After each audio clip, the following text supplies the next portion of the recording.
Ken Arok dalam sejarah Indonesia dikenal sebagai Raja Singasari yang pertama. Raja Ken Arok mendirikan kerajaan Singasari setelah berhasil membunuh Akuwu Tumapel yang bernama Tunggul Ametung. Ken Arok juga mengambil istri dari Tunggul Ametung yang bernama Ken Dedes dan menjadikannya permaisurinya sekaligus Ratu Singasari yang pertama. Kisah dari Ken Arok dan keturunannya yang menjadi Raja Singasari ini ditulis dalam kitab Pararaton. Dalam kisahnya, beberapa nyawa harus melayang akibat keris buatan dari seorang empu atau ahli pembuat keris yang ampuh dari desa Lulumbang yang bernama Empu Gandring. Keris Empu Gandring yang merupakan senjata pusaka ampuh ini sudah membunuh 7 orang, termasuk diantaranya Empu Gandring sang pembuatnya dan Ken Arok yang sudah memesan keris ini.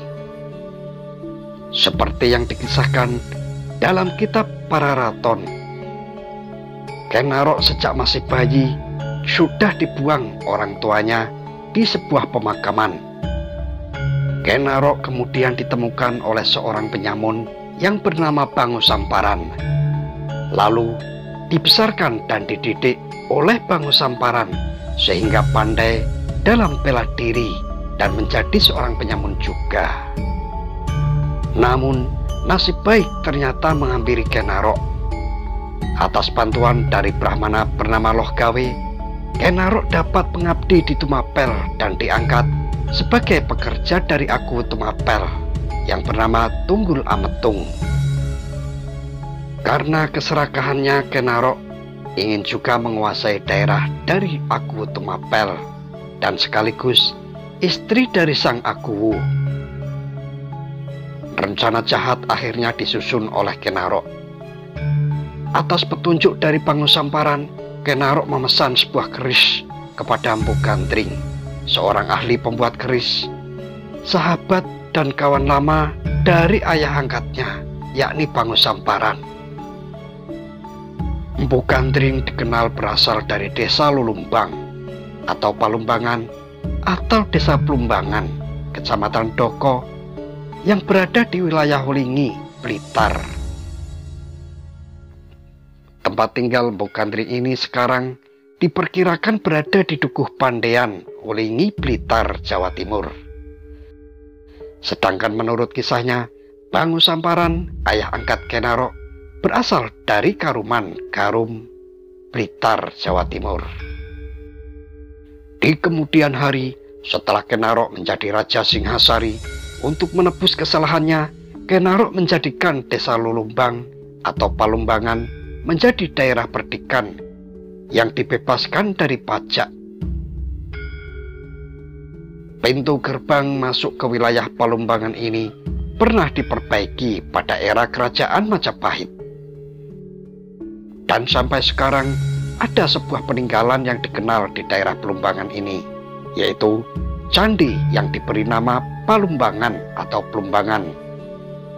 Empu Gandring meminta waktu setahun untuk membuat keris pesanan dari Ken Arok. Namun Ken Arok merasa 1 tahun terlalu lama, dan 5 bulan kemudian ia datang untuk mengambil keris pesanannya. Senjata keris yang dipesan oleh Ken Arok sudah terlihat bagus. Namun menurut Empu Gandring, senjata itu baru setengah jadi, belumlah sempurna. Warangka atau sarungnya juga belum dibuat. Empu Gandring masih membutuhkan waktu lagi untuk dapat menyempurnakannya. Karena tidak sabar, Ken Arok akhirnya memaksa untuk membawa keris itu. Tapi Empu Gandring minta agar Kenarok bersabar. Merasa kehendaknya dihalangi dan Empu Gandring ingkar janji, Kenarok menusuk Empu Gandring dengan keris itu. Dan sebelum menemui ajalnya, Empu Gandring mengutuk Kenarok. Akan ada 7 nyawa yang akan hilang dari keris itu. Dan hal itu menjadi kenyataan dalam kisah selanjutnya. Setelah membunuh Empu Gandring, Kenarok kembali ke Tumapel. Kenarok menyusun siasat dan rencananya untuk membunuh Tunggulametung. Kebetulan Kenarok punya sahabat bernama Kebo Ijo yang punya sifat pamer. Keris buatan Empu Gandring segera ditunjukkan pada sahabatnya itu, dan Kebo Ijo berminat untuk meminjamnya. Rencana Kenarok sukses. Semua orang mengira bahwa keris itu adalah milik Kebo Ijo, karena selalu dibawa kemanapun Kebo Ijo pergi. Kenarok kemudian mengambil keris buatan Empu Gandring itu dan kemudian membunuh Akuwu Tunggulametung. Kebo Ijo lalu menjadi tertuduh dan dihukum mati karena keris Empu Gandring menancap di dada Tunggulametung. Kenarok membunuh Kebo Ijo dengan keris Empu Gandring yang dikira orang milik dari Kebo Ijo. Kenarok mengangkat dirinya menjadi penguasa Tumapel, pengganti Akuwu Tunggulametung. Kendedes yang dalam keadaan hamil lalu diperistri oleh Kenarok. Setelah berhasil mengalahkan Kertajaya atau Dandang Gendis, raja dari Kediri atau Daha, Kenarok kemudian mengangkat dirinya menjadi Raja Singhasari yang pertama dengan gelar Sri Rajasa Jaya Wisnuwardana. Kenarok membunuh Tunggulametung untuk mendapatkan istrinya yang cantik, yaitu Kendedes. Kenarok sendiri saat itu adalah pengawal kepercayaan dari Tunggulametung yang sangat dipercaya. Latar belakang pembunuhan ini adalah karena Kenarok mendengar dari Brahmana Logawe bahwa barang siapa yang memperistri Kendedes akan menjadi raja dunia. Setelah membunuh Tunggulametung, Kenarok mengambil jabatannya, memperistri Kendedes yang saat itu sedang mengandung dan memperluas pengaruh Tumapel sehingga akhirnya mampu menghancurkan kerajaan Kediri. Kenarok sendiri akhirnya mendirikan kerajaan yang dinamakan Kerajaan Singhasari. Rupanya kasus pembunuhan ini diketahui oleh Anusapati, anak Kendedes, dengan Tunggulametung. Anusapati yang diangkat anak oleh Kenarok, namun perlakuan Kenarok terhadap Anusapati sangatlah berbeda dari kedua adiknya, Maesa Wungateleng dan Mapanji Tohjaya. Kendedes akhirnya menceritakan peristiwa pembunuhan terhadap Tunggulametung, ayah kandungnya, yang dilakukan oleh Kenarok. Anusapati akhirnya menuntut balas atas kematian Tunggulametung. Anusapati akhirnya merancang pembalasan pembunuhan itu dengan menyuruh seorang pendekar sakti kepercayaannya, Ki Pengalasan, yang dalam cerita legenda disebut dengan nama Mahesa Agni. Pada saat menyendiri di kamar pusaka, Kenarok mengamati pusaka kerajaan yang sudah dimilikinya. Salah satu pusaka yang dimilikinya yaitu keris tanpa sarung buatan Empu Gandring yang dikenal sebagai keris Empu Gandring. Kenarok melihat ceceran darah pada keris itu yang membuatnya ketakutan. Terlebih-lebih terdengar suara gaib dari dalam keris itu yang meminta korban nyawa. Kenarok teringat akan kutukan dari Empu Gandring. Anusapati kemudian menyerahkan keris Empu Gandring kepada Ki Pengalasan karena tahu hanya dengan keris itu Kyai Narok yang punya kesaktian dapat dibunuh. Tugas itu kemudian dilaksanakan oleh Ki Pengalasan.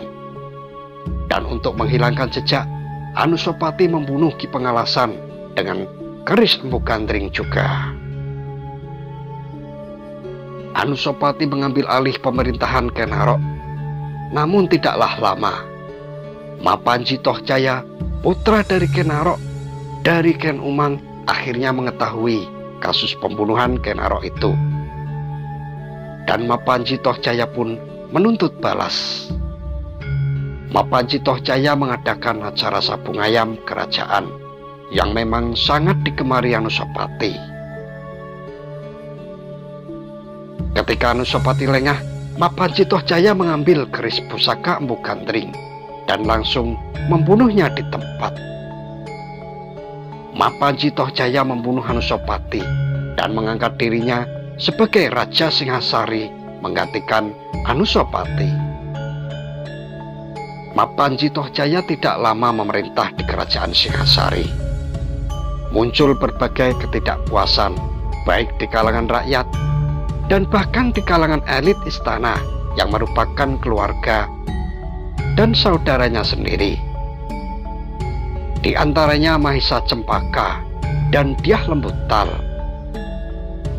Ketidakpuasan dan intrik istana ini akhirnya berkobar menjadi peperangan yang menyebabkan tewasnya Mapanji Tohjaya.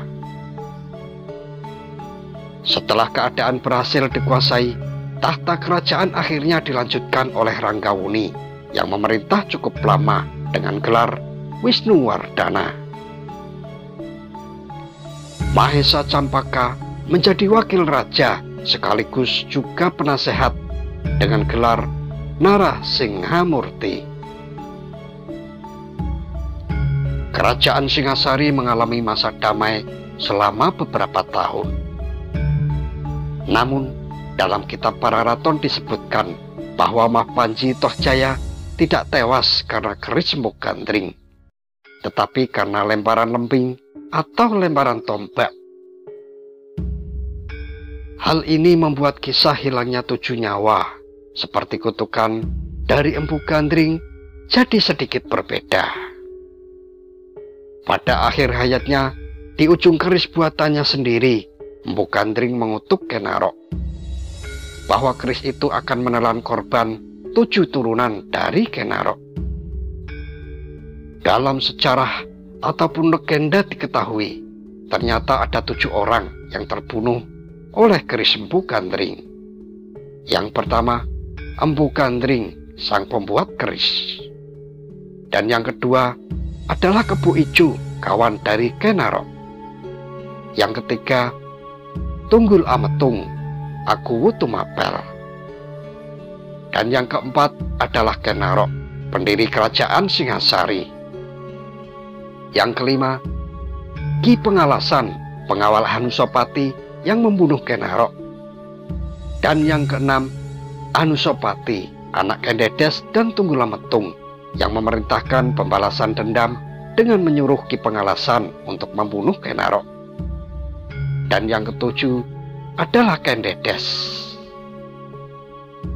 Mapanji Tohjaya, putra Kyai Narok dari selirnya Ken Umang, dalam kisah Pararaton tidak terbunuh oleh keris Empu Gandring ini, tetapi terluka oleh lemping dan pada akhirnya tewas karena luka-lukanya. Menurut kisah Pararaton, orang ketujuh yang kehilangan nyawa keris Empu Gandring adalah Kyai Dedes. Dan menurut kisah yang selanjutnya, keris Empu Gandring itu dibuang di kawah Gunung Kelut.